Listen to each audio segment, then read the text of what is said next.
Namun apa yang terjadi? Pak Yono dan Pak Agus kaget karena kakek tersebut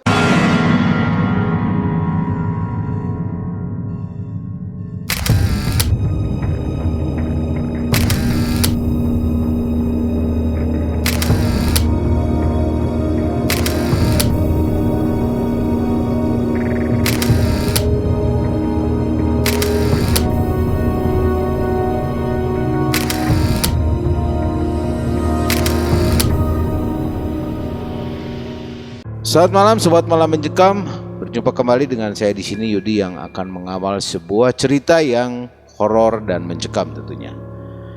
Terima kasih buat Anda yang sudah mengklik dan menonton video ini. Jangan lupa untuk terus dukung Malam Mencekam dengan menekan tombol subscribe dan menyalakan loncengnya. Oh ya, jangan lupa juga Sobat MM untuk like, komen, dan share ke teman-teman Anda yang suka dengan cerita horor ini. Di video kali ini, saya akan menceritakan sebuah kisah yang diinfokan, yang diberitakan oleh Pak Yono kepada manajemen Malam Mencekam melalui email. Dan Pak Yono ini adalah seseorang yang tinggal di daerah Ciamis atau tepatnya di Cikoneng. Pak Yono yang memiliki profesi sebagai supir ambulans pengantar jenazah. Beliau berusia kurang lebih 48 tahun dan bertempat tinggal di Cikoneng, Ciamis. Profesi sebagai supir ambulans ini sudah dijalaninya selama 10 tahun. Rekannya bernama Pak Agus yang selalu mendampinginya saat bertugas dan usianya pun tidak terpaut jauh dengan Pak Yono. Dan Pak Agus sendiri bertempat tinggal juga tidak terlalu jauh dari rumah Pak Yono.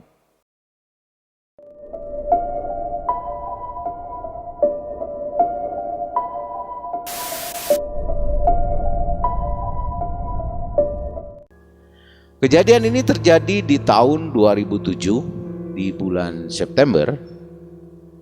Pagi itu Pak Yono seperti biasa melakukan kewajibannya sebagai supir ambulan dan akan mengantarkan jenazah dengan rombongan keluarga serta kerabat dari pihak yang meninggal.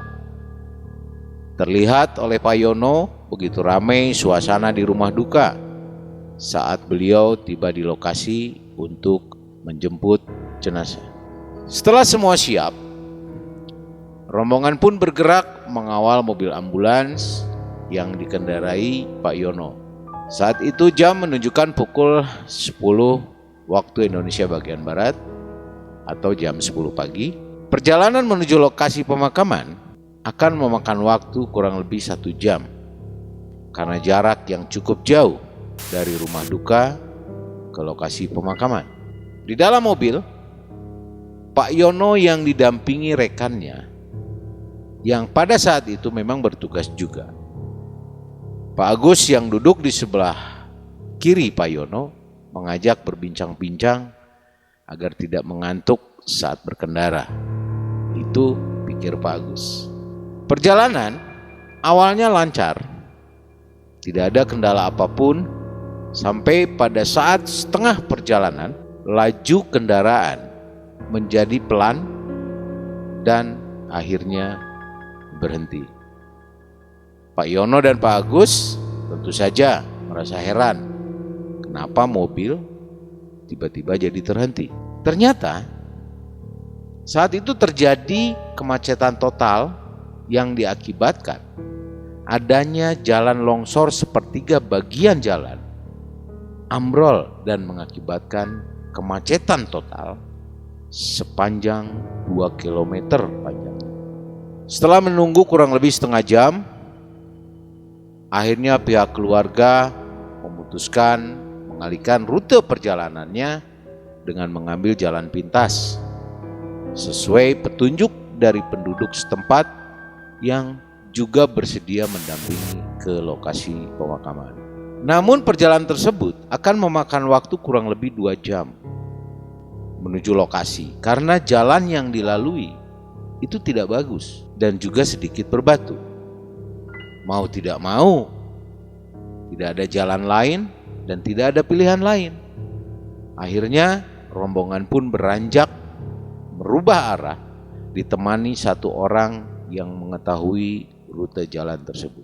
Sobat MM, dan memang betul, jalan hanya tanah dan berbatu dan terlihat cukup licin, bahkan hanya cukup untuk satu mobil saja. Laju kendaraan rombongan pun bergerak perlahan dengan sangat hati-hati.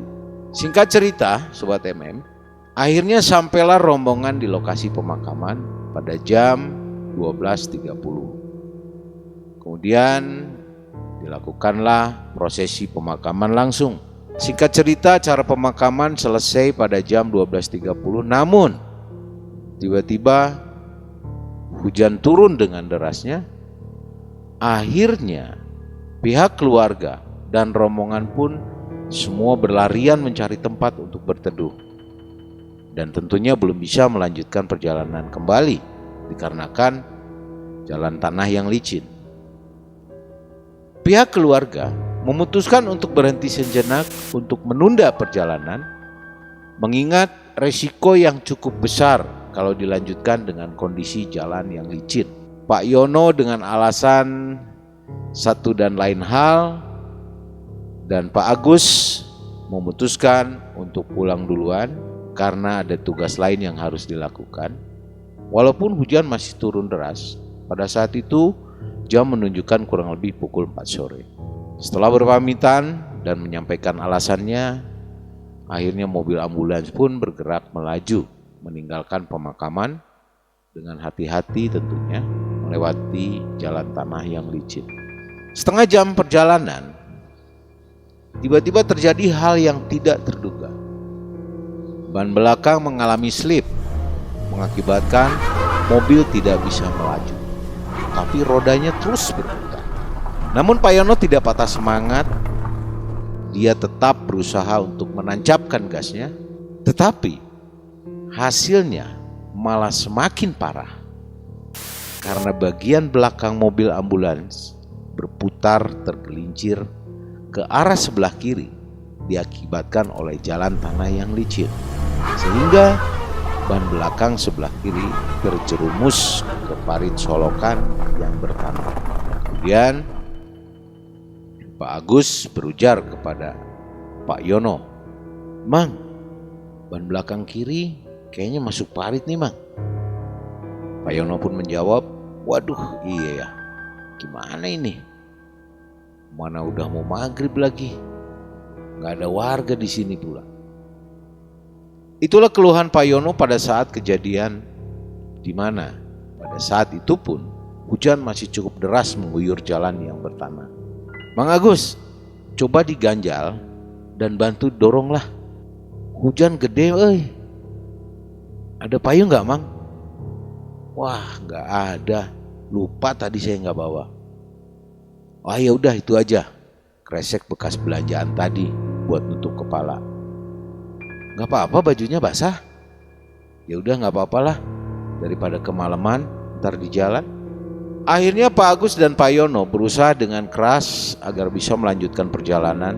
Setelah kurang lebih memakan waktu 15 menit berlalu, akhirnya mobil ambulans itu pun kembali bergerak melaju. Pak Yono berusaha menjalankan kendaraannya dengan sangat hati-hati agar kejadian serupa tidak terulang kembali. Sobat MM sekalian, tepat saat maghrib tiba, mobil ambulans baru bisa keluar dari jalan alternatif tersebut. Namun Pak Yono dan Pak Agus memutuskan untuk berhenti sejenak guna menunaikan sholat maghrib, yang secara kebetulan di jalan keluar tersebut terlihat ada masjid. Kemudian Pak Yono memarkirkan mobilnya dengan rapi. Sejenak kemudian Pak Yono dan Pak Agus keluar dari mobil ambulans untuk mengambil air wudhu dan menunaikan sholat di masjid. Setelah berwudhu, sebelum masuk ke masjid, di sini terjadi hal yang aneh. Selintas pandangan Pak Yono menangkap adanya sosok atau bayangan yang sedang duduk di bagian belakang mobil ambulans. Sontak saja Pak Yono berhenti sebentar dan melihat ke arah mobil, memperhatikan. Penampakan sosok tersebut hanya berlangsung kurang lebih 5 detik dan akhirnya Pak Yono pun mengabaikan apa yang dilihatnya, walaupun masih ada rasa penasaran di dalam benaknya. Sobat MM sekalian, setelah melakukan sholat maghrib berjemaah, saat itu Pak Yono keluar dari masjid, tapi dia berhenti sejenak untuk melihat mobil ambulansnya. Karena dirasa aman, maka Pak Yono dan Pak Agus berjalan menghampiri mobil. Namun rasa penasaran Pak Yono masih terus berkecamuk dalam pikirannya. Tapi tidak sedikit pun dia mau menceritakan kepada Pak Agus tentang apa yang dilihatnya. Walaupun dalam perjalanan Pak Agus selalu tetap standby untuk duduk di sebelahnya. Jam menunjukkan pukul 19.00, mobil ambulans melaju pulang. Baru berjalan belum jauh dari masjid, tiba-tiba mobil yang dikendarai oleh Pak Yono mati mesinnya secara tiba-tiba. Pak Yono melihat ke dashboard mobil dan masih terlihat bensinnya masih banyak. Hal tersebut membuat Pak Yono dan Pak Agus keheranan. Pak Agus berujar, "Mang, mungkin businya kali ini ya." Pak Yono pun menjawab, "Iya kayaknya. Coba kita cek dulu." Setelah dilakukan pengecekan, ternyata semua baik-baik saja. Hampir setengah jam lamanya, Pak Yono memeriksa kondisi mesin mobil dan ketika dicoba di starter kembali, ternyata mesin mobilnya nyala kembali tanpa ada kendala apapun. Akhirnya mereka pun melanjutkan perjalanan kembali menuju rumahnya. Jalan saat itu cukup gelap karena tidak ada rumah penduduk, tidak terlihat lampu di kiri kanan, hanya ada pepohonan yang besar di sisi jalan. Mobil pun melaju di jalan beraspal, tidak terlalu kencang.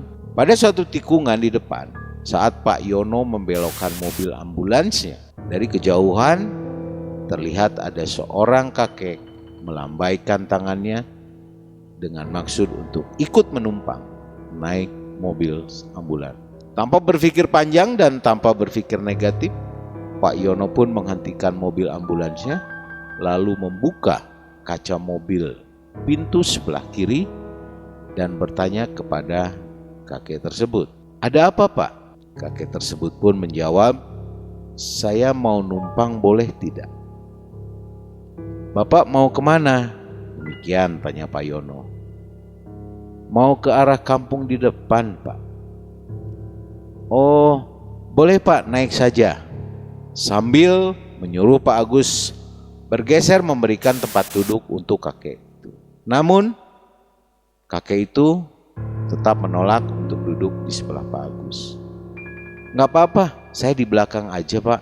Pak Yono tetap memaksa kakek tersebut untuk duduk di depan.